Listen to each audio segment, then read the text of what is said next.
Bom dia, graça e paz.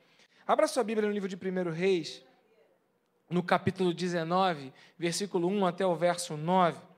Livro de 1 Reis, capítulo 1. A gente vai ler do verso, capítulo 19, perdão, do verso 1 ao verso 9. 1 Reis, capítulo 19, verso 1 a 9, conta um momento da vida de Elias, depois que Elias ele teve uma experiência profunda com Deus.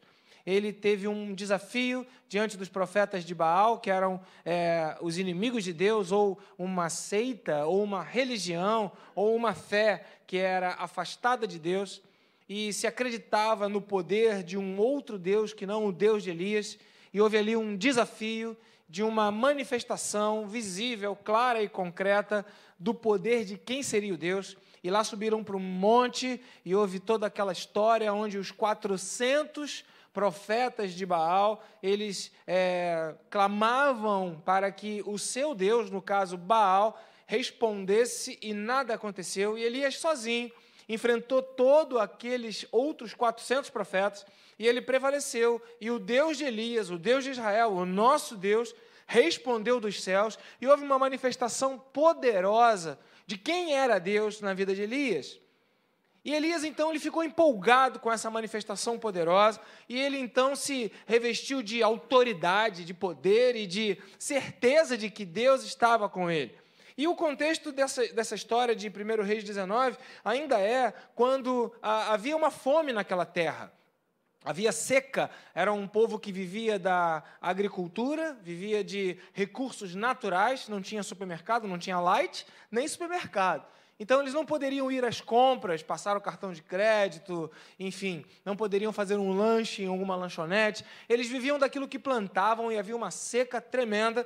E aqui no capítulo 18 de 1 Reis, conta aquela história que Elias ouve de Deus, que Deus iria restaurar, iria trazer chuva, e Elias então fala para o seu auxiliar, vá até lá naquele monte mais alto, veja se tem alguma coisa, e ele foi 7 vezes, e Elias prevaleceu em oração, e durante as 7 vezes nada acontecia, mas ele não desistiu, até que lá pela frente da história, aquele menino voltou e falou, eu vejo uma pequena nuvem do tamanho da mão de um homem. E então Elias, diante desse pequeno sinal, entendeu que o Deus que ele servia iria fazer uma obra poderosa, iria trazer uma chuva intensa. E Elias então falou, olha, manda dizer lá a Acabe que vai chover, e assim aconteceu. Só que isso trouxe um desgosto, uma antipatia ou uma perseguição enorme por parte dos inimigos de Deus, que também se tornaram inimigos de Elias. Porque ser cristão é ter inimigos. Pois aqueles que não amam a Deus, aqueles que não se achegam a Deus, ou aqueles que não ouvem a Deus, não vão se achegar aos cristãos, não vão ouvir a sua voz, não vão ser os seus amigos.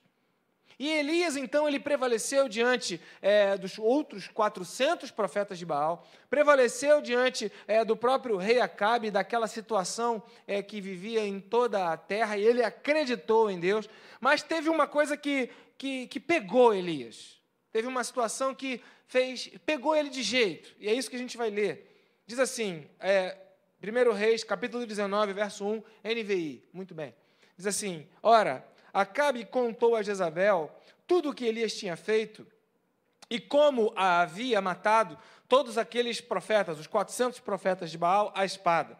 Por isso Jezabel mandou um mensageiro a Elias para dizer-lhe que os deuses, com letra minúscula, me castiguem com todo rigor, se amanhã, nessa hora, eu não fizer com a sua vida o que você fez com a deles.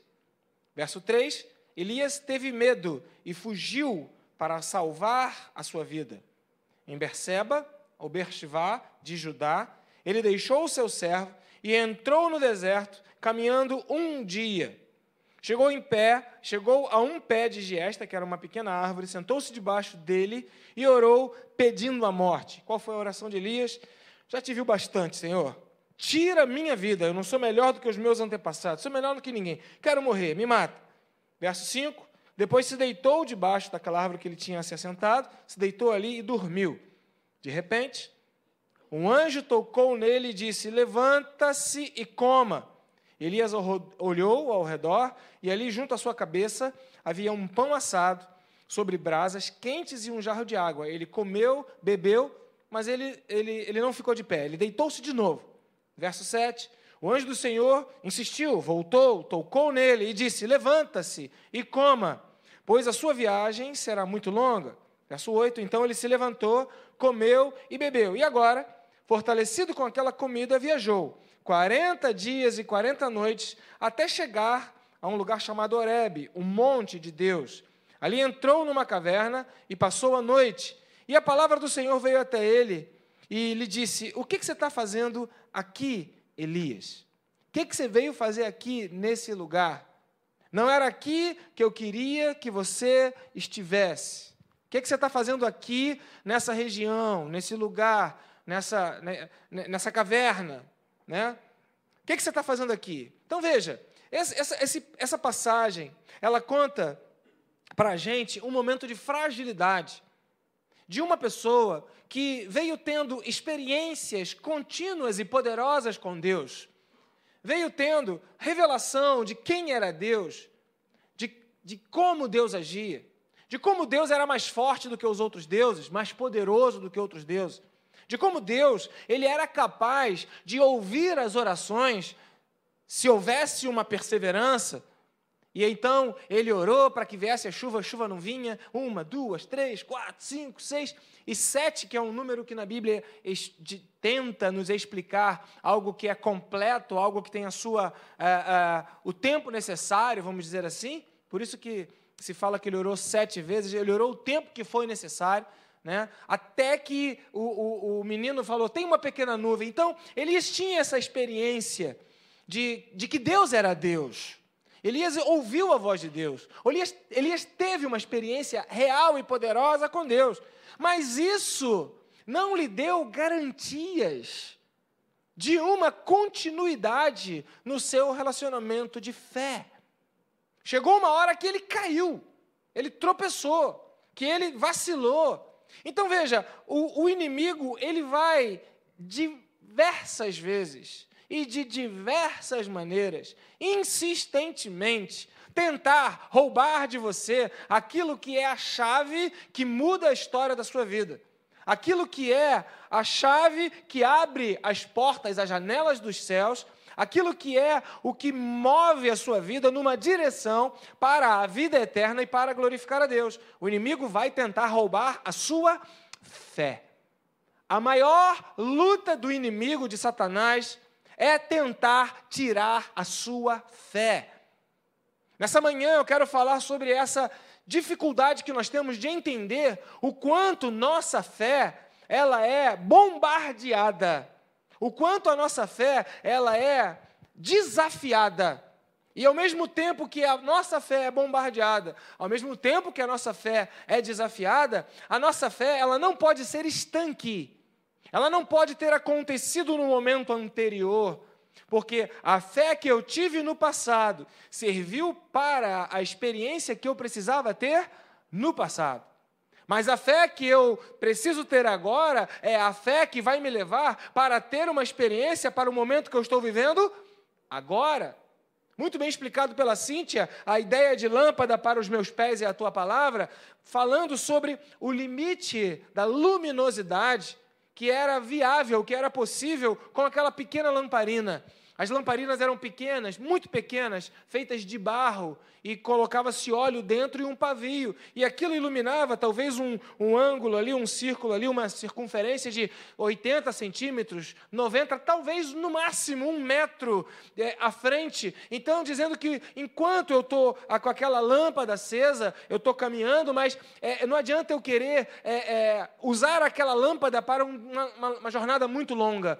Eu vou precisar de novo de mais óleo, eu vou precisar de novo de mais pavio, eu vou precisar realimentar aquela lâmpada. E então a ideia desse texto é: a minha fé, ela serve para hoje, para amanhã eu vou precisar de novas experiências. Não dá para viver de passado, né? Na nossa gíria, a gente diz que quem vive de passado é museu.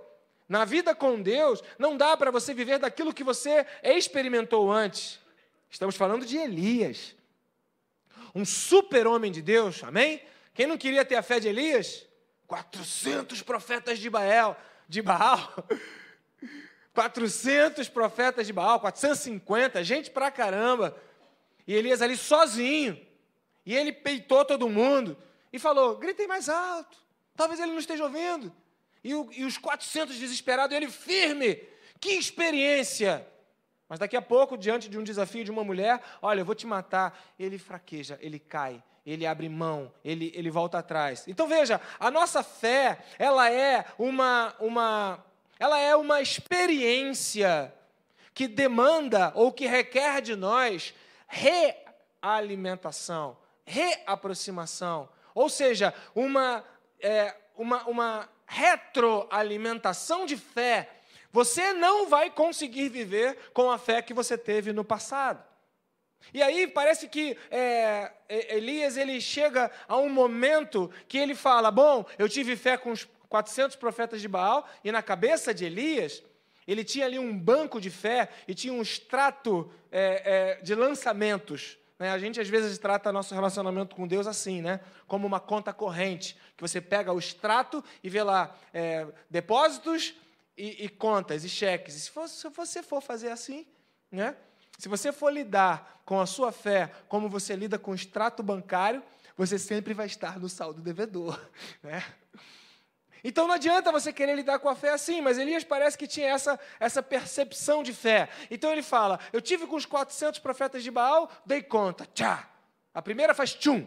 Tive diante da seca, orei e veio. A segunda faz tchan. Agora eu estou diante de Jezabel e tchan, tchan, tchan, tchan. Dei mole, vacilei, perdi.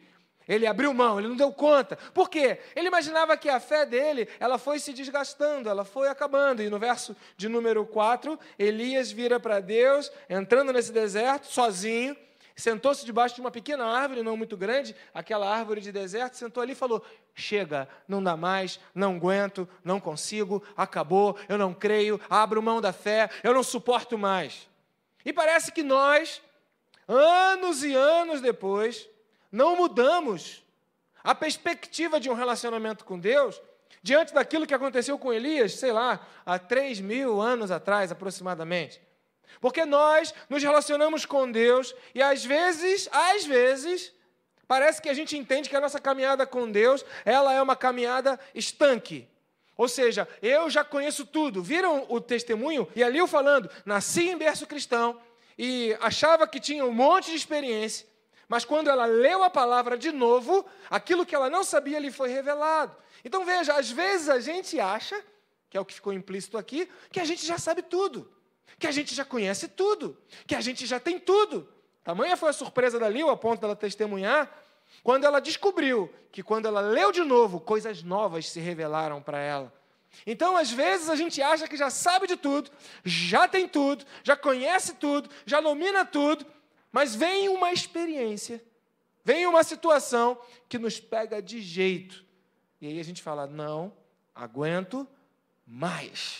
Então veja, é esse tipo de dificuldade que acaba roubando aquilo que é principal no nosso relacionamento com Deus, que é a fé.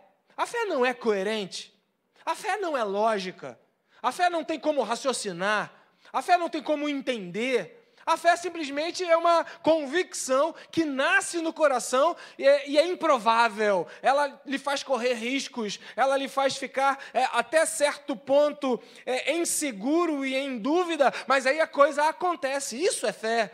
Então Elias, ele experimentou uma coisa espetacular, mas na cabeça dele, ele já tinha dado conta. Mas talvez ele imaginou que pelas experiências que ele teve no passado, ele agora estava pronto para tudo.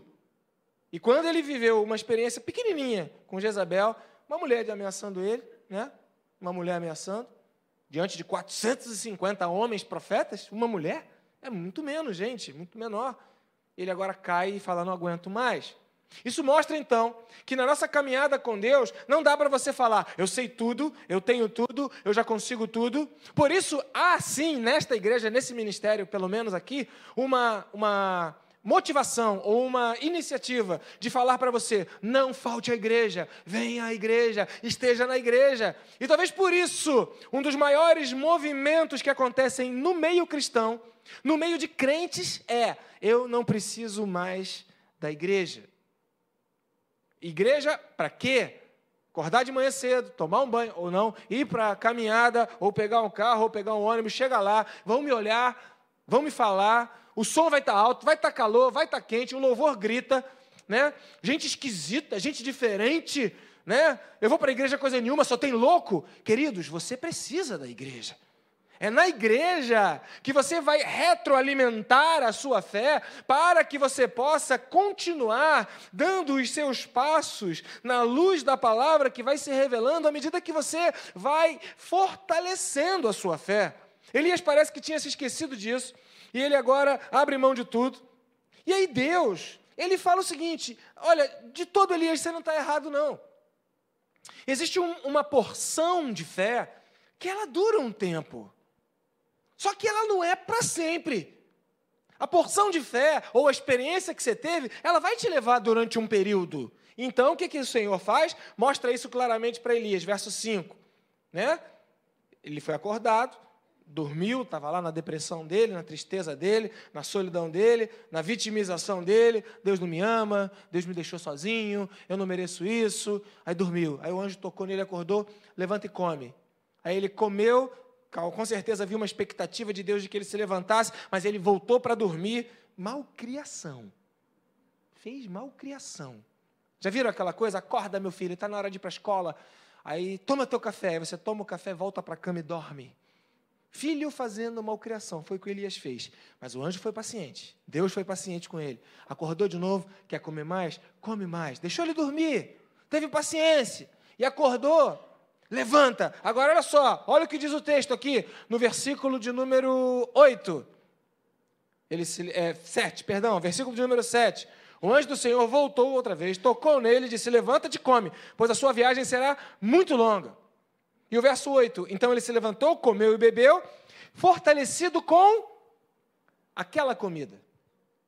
Aquilo que ele recebeu naquela hora foi suficiente para aquele propósito que Deus deu para ele naquela experiência. Então, existe sim uma experiência que nós temos que nos leva durante algum tempo, segundo o propósito de Deus, segundo o tempo de Deus, segundo a vontade de Deus, segundo a direção de Deus. Ele nos dá experiências que nos fazem chegar a algum lugar.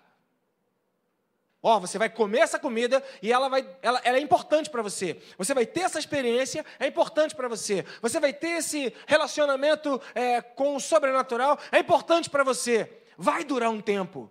No teu caso, Elias, 40 dias e 40 noites, mas vai acabar.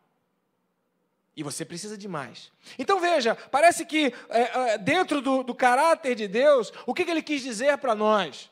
É que a experiência que nós temos, ela serve, ela é útil e ela nos leva a um determinado lugar, durante um determinado tempo, mas acaba. Então veja, não seria, raciocine comigo, não seria uma espécie de soberba, aquela soberba que precede a ruína, aquela altivez que vem antes da queda, não seria uma espécie de altivez eu achar, compreender, que a experiência que eu tive no passado, ela vai ser útil para mim e vai durar o tempo todo da minha vida? Não seria exagerar? Não seria dizer: eu não preciso mais, eu já conheço, eu já sei, eu já li tudo o que precisava ler na Bíblia, eu já orei o que eu precisava orar, eu já fui na igreja o tempo que eu precisava ir, eu já me relacionei com Deus, eu já sou independente futebol clube, eu ando agora por minhas próprias pernas? Já não seria uma espécie de altivez, uma espécie de soberba? Eu abrir mão de um alimento que vai me fortalecer de novo, achando que o alimento que eu já tive foi o suficiente? Então veja, o que Deus ele fala aqui nessa experiência com Elias você tem razão, a tua fé acabou, porque a fé que você tem, ela dura um tempo, mas você precisa de renovar a sua experiência em fé com Deus. É por isso que o Ministério Palavra da Verdade propõe o estudo da palavra, para que você se renove na palavra, propõe viagens missionárias para que você tenha experiências com Deus. E agora, sobretudo, está propondo os pequenos grupos dentro dessa nova perspectiva de gente que não conhece a Cristo, para que você simplesmente convide uma pessoa e leve ela numa festa, só. Ou abra a sua casa ou se proponha a estar uma vez por semana. Por quê? Porque quando você faz isso, você está dizendo, eu dependo de Deus, eu preciso de Deus, eu sou viciado nesse negócio chamado fé, e se eu abrir mão disso, eu entro em síncope, eu explodo, eu tenho crise de abstinência, a minha fé desmorona e acaba, e eu vou acabar deprimido debaixo de uma giesta, pedindo a morte. Então não dá para mim, eu preciso disso. Eu preciso de Deus, eu preciso falar de Jesus, eu preciso me movimentar no espectro da fé, eu preciso fazer coisas que potencializem a minha fé, eu preciso ler a palavra, mas eu já li, mas eu preciso ler de novo, eu preciso orar, mas eu já orei, mas eu preciso orar de novo. Eu preciso ir na igreja, mas eu já fui, mas eu preciso ir de novo.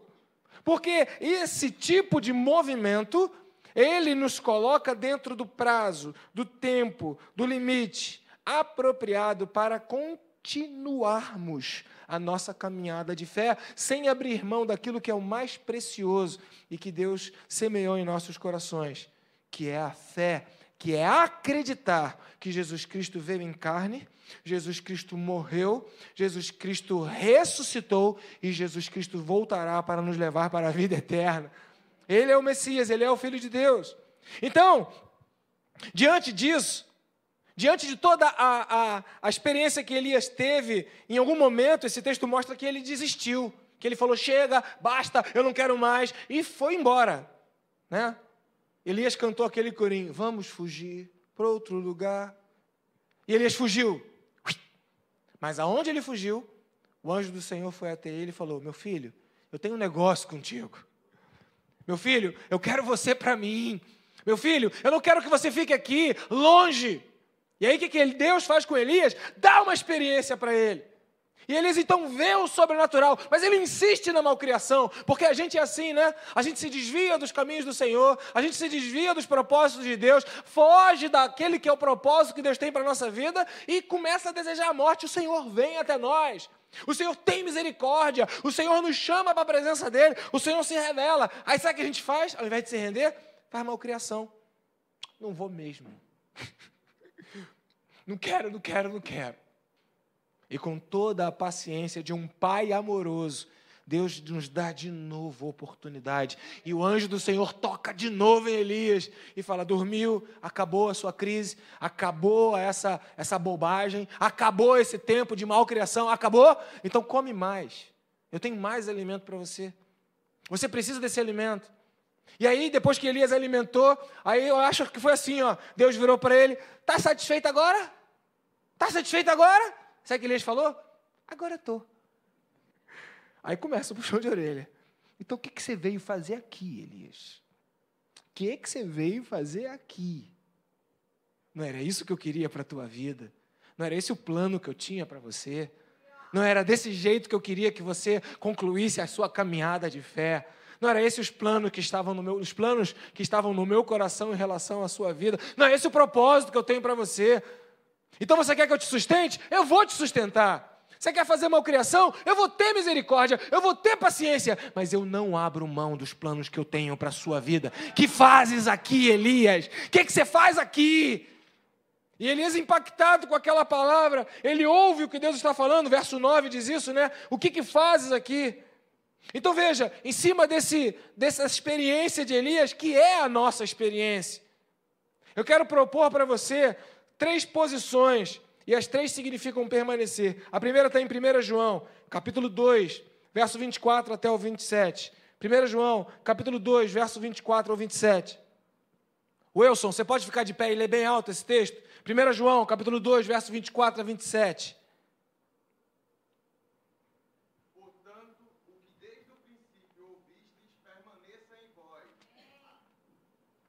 Quanto a vocês, cuidem para que aquilo que ouviram desde o princípio permaneça Isso. Se o que ouviram desde o princípio permanecer em vocês, vocês também permanecerão no Filho e no Pai. E esta é a promessa que ele nos fez, a vida eterna. Até o 27.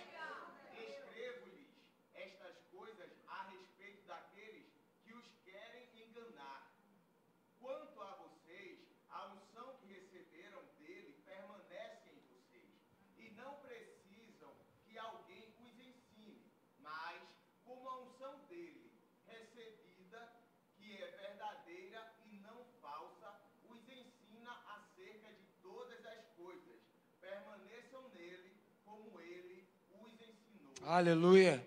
Vejam, versículo 26 é muito claro. O que aconteceu com Elias, também aconteceu na época de João, também acontece nos dias de hoje. Tem gente querendo te enganar. Escrevo-lhes essas coisas a respeito daqueles que os querem enganar. Um evangelho barato, um evangelho que te resolve os problemas, um evangelho que te atende às necessidades, um evangelho que te afasta da eternidade, um evangelho que torna a sua vida próspera para você viajar, para você ter joias da Pandora ou da Swarovski, para você poder usar carros importados, carros bonitos, um evangelho que te leva para os lugares, que te coloca nas alturas. Querem enganar você, querem roubar a sua fé, querem dizer para você que as coisas mais preciosas estão nesse mundo, mas não estão. Queridos, voltando de Israel, eu vi de novo algo que para mim é muito fácil de compreender, que quando Jesus veio, ele não foi aceito para os seus. Veio para o que eram os seus, João capítulo 1, verso 12, mas os seus não receberam. Sabe por quê? Porque o discurso de Jesus não agradava, porque a proposta de Jesus não agradava. O povo estava sem dinheiro, e Jesus fala, dá a César o que é de César. Não, eu não quero dar a César, eu quero ganhar o que César está me tomando. Choca. O povo queria casa. O templo estava destruído, dominado pelo Império Romano. O povo queria uma referência. O povo estava querendo dinheiro, vendendo animais. Jesus faz um chicote e senta o pau lá em todo mundo, fala, está tudo errado. Vocês estão fazendo da casa do meu pai uma casa de negócio, querendo vender, querendo comprar, querendo ganhar, querendo facilidades. Não é nada disso. Aí quando Jesus vem, e supostamente eu fui no lugar onde Jesus ficou preso, naquele interrogatório lá de Pilatos, um buraco que jogaram ele do lado de Barrabás. É tudo supostamente lá, né? Porque a gente não sabe exatamente os lugares. Jesus fica lá e volta, em vez de escolherem Jesus, escolheram Barrabás. Por quê? Porque eles não queriam alguém que apontasse para uma coisa que não se via. Eles queriam alguém que apontasse para uma solução prática, para uma solução imediata. Agora pensa bem, pensa comigo. É muito fácil a gente julgar o povo da Bíblia e dizer para a nossa mente, esse povo foi mal, eles tinham Jesus e crucificaram Jesus. Agora pensa comigo, tu sem dinheiro, duro, sem plano de saúde, sem dinheiro para pegar ônibus, sem cartão, sem gasolina para botar no carro, sem carro para botar gasolina, sem pipa, sem rabiola e sem linha. Os mais antigos sabem o que eu estou falando. Você não tem nada.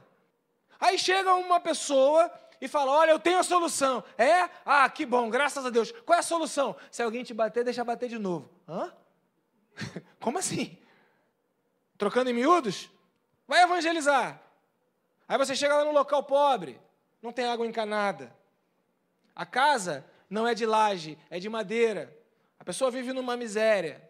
Não tem o que comer, fogão não tem, usa madeira para queimar. Eu estou falando de coisas que eu vi aqui, estou me lembrando. Não tem cama. É um pedaço de pano em cima de pedras embaixo e cinzas da madeira que queimou. Aí deita. Você fala, olha, Jesus te ama. A pessoa vai falar, tá, mas quem é que vai me tirar daqui desse buraco? Foi exatamente isso que aconteceu com aquele povo. Por isso rejeitaram a Jesus. Mas onde é que eu quero chegar? Eu quero chegar que o engano é que querem mostrar para a gente um Jesus que vai nos dar tudo o que nós precisamos. Querem mostrar para a gente um Jesus que vai nos tirar do buraco, vai nos tirar da cinza, vai nos tirar da madeira, vai nos tirar na casa que não é de laje e vai nos colocar para morar num palácio. E a gente busca Jesus por conta destas coisas. Mas quando Jesus vem, Ele não nos oferece isso. Ele nos oferece, pelo contrário, olha, aceita a tua situação e tenha paciência, porque tem uma morada no céu. O céu eu não quero não, eu quero resolver aqui. Eu estou sofrendo aqui agora, o que adianta ir para o céu? Se eu estou passando fome aqui agora. Então veja, a gente não pode julgar aquele povo do passado, porque eles estavam vivendo um aperto tremendo. E de alguma forma, talvez você, que está aqui hoje, que não está nesse aperto todo, tem que entender que aqueles que estão vivendo um aperto desse tipo, eles talvez vão ter muita dificuldade de crer em Jesus. Você, que Deus abençoou você, que você tem carro, casa, uma igreja linda dessa, não dá para você culpar aqueles que estão sofrendo, no sofrimento, não é, gente? Não dá para culpar, se eles não querem Jesus. O camarada, você vai falar de Jesus para ele, mas ele está tomando 5 gotas de Rivotril por dia. Ele não dorme. A mulher dele traiu. O trabalho dele está numa dificuldade. Ele já não tem dinheiro para pagar as contas. Cheque especial já fez uns 5 ou 6 acordos. Você vai falar de Jesus, ele vai ter dificuldade. Ele vai ter dificuldade. E é aí que você vai precisar fazer como o anjo do Senhor fez com Elias. Você vai precisar ter paciência. E quando você falar de Jesus para alguém e alguém fizer malcriação, como Elias fez. Porque quando a pessoa diz, eu não aguento mais, é porque ela não aguenta mais. Não adianta você querer minimizar a tristeza, a desgraça, o problema dos outros. O problema dos outros é um problema enorme, porque é da pessoa. A gente nunca vai conhecer o tamanho do problema do outro, porque não é nosso. E alguém está sofrendo, alguém está no problemaço, e você fala, quer Jesus, meu filho, que resolve? Aí a pessoa fala, quem chega de Jesus, já basta. Aí você fala, então morre, desgraçado, vai para o inferno, infeliz, morra, eu lavo as minhas mãos. Tem que ter paciência. Aquela pessoa fez malcriação, faz igual o anjo fez, deixa a pessoa acalmar um pouco, depois volta e fala, toma mais alimento para você, toma mais alimento para você. Porque o que você precisa entender? Que o sofrimento ou a tristeza, elas cegam o entendimento para as coisas de Deus. Por isso eu não tenho dúvida de que a miséria, a pobreza, é obra de Satanás na vida do homem. Deus não quer que ninguém morra, não quer que ninguém passe fome, Deus não quer ninguém sofrendo na miséria. Por isso a própria palavra diz, buscar-me em primeiro lugar, buscar-me-eis em primeiro lugar, né? João 6,33, e todas as outras coisas serão acrescentadas. Todas as coisas que precisamos serão acrescentadas. O problema é que quem está no sofrimento não tem a mente ou a capacidade, como Elias, dá ataque. Quem está no sofrimento, quem está vivendo uma crise de fé, não tem a mente ou a capacidade de crer em Deus. Está na crise. Mas você que já passou pela crise, já superou a crise, e você que hoje está de pé, precisa ser alguém com misericórdia renovada da parte de Deus, para insistir e voltar outra vez e falar de novo, toma aqui mais alimento para você. Quantas vezes eu devo perdoar o meu irmão? Pedro perguntou para Jesus. Quantas vezes eu devo ter paciência com alguém que não merece que eu tenha paciência? Quantas vezes eu devo falar para alguém que está me maltratando, para alguém que está dando ataque? Quantas vezes? Quantas vezes forem necessárias. A misericórdia é a marca de alguém que permanece na palavra. Então veja, essa palavra que a gente está lendo aqui, né, ela vai ser desafiadora para nós, porque vão tentar roubar essa palavra do seu coração. Por isso a primeira permanência é, permaneça na palavra. Amém, querido? Repita assim comigo, permanecer na palavra. Só tem um problema, vai acabar, e você vai precisar renovar. Você vai precisar recarregar. Vai acabar. E você vai precisar realinhar. Desce à casa do oleiro e lá falarei contigo. Desci e vi, o oleiro estava trabalhando, estava fazendo um barro, estava numa palavra. Deu errado, não foi bom. O que faz? E começa tudo de novo. Os dois discípulos que não tiveram a paciência de ficar em Jerusalém, foram embora, foram para Emaús. É um lugar hoje chamado Gosh. Eu estive lá. Estive em Emaús, distante de Jerusalém. Abu Gosh. hoje dominado pelos árabes. E aí você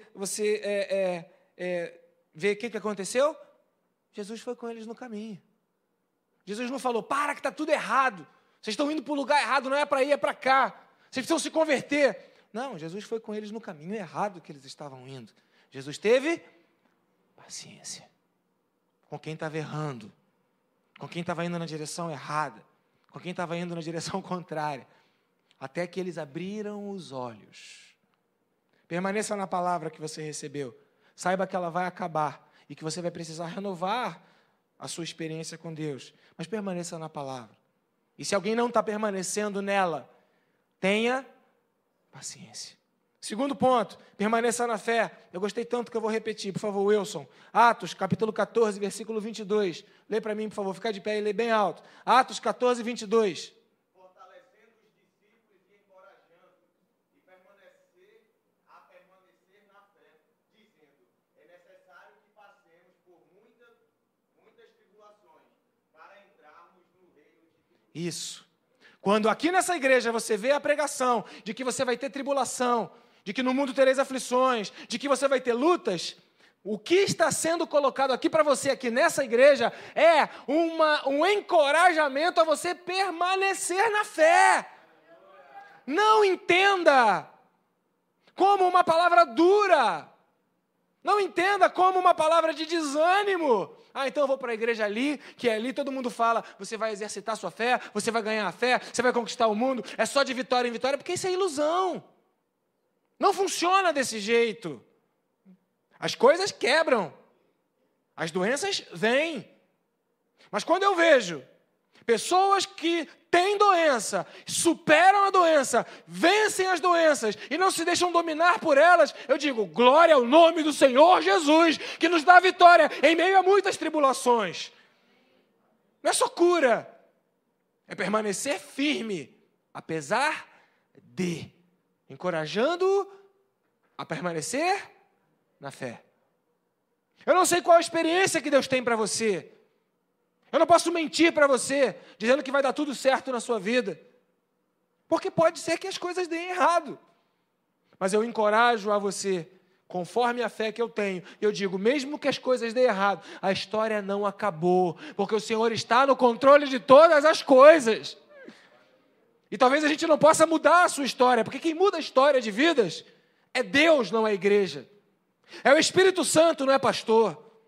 O que muda a história da sua vida é a sua fé, e não o que se prega, o que você ouve.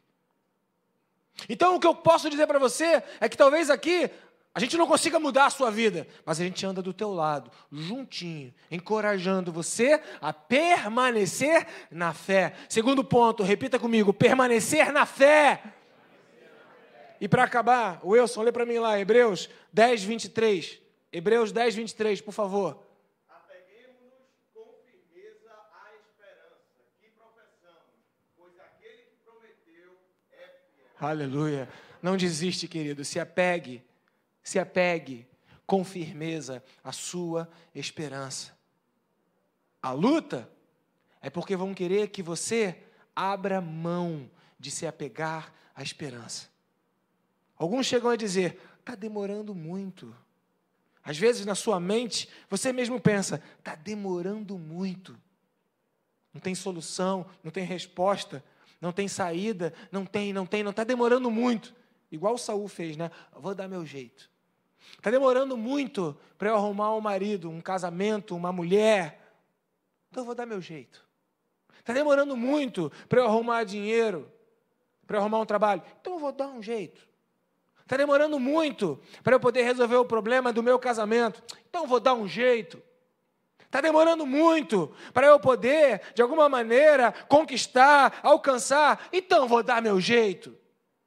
A grande questão que está em jogo é o quanto você consegue permanecer na fé. Veja, o inimigo vai tentar roubar a sua fé. Mas o desafio é para que você se apegue com firmeza à esperança que você professa. Qual a esperança?